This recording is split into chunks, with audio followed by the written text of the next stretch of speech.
Welcome. Today we're answering a common question for licensed premises operators in England.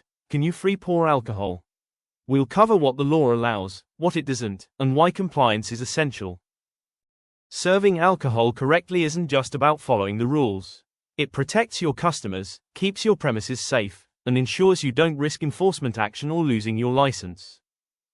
When it comes to spirits like gin, vodka, whisky, or rum, free pouring is not allowed.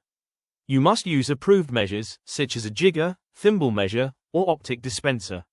This ensures every drink complies with the law. Wine, beer, and cider also have specific serving measures. Wine by the glass must follow prescribed measures, and draft beer or cider must be dispensed using a proper measuring system. Bottled drinks are usually pre-measured.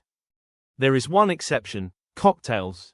You may free pour cocktails legally, but only if they contain 3 or more liquids, not counting ice or water.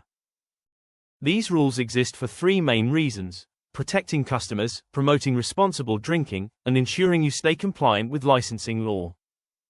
Failing to follow the rules can have serious consequences. Licensed premises can face fines, formal warnings, or even lose their license entirely. To summarize, free pouring spirits and wine is illegal. Beer and cider must follow proper measures, and cocktails are allowed to be free poured if they contain 3 or more liquids. Always ensure your serving practices comply with the law. If you're unsure about alcohol measures or compliance at your premises, professional guidance can help you avoid fines or license issues. Click the link below to book a free 15-minute call with our licensing experts today.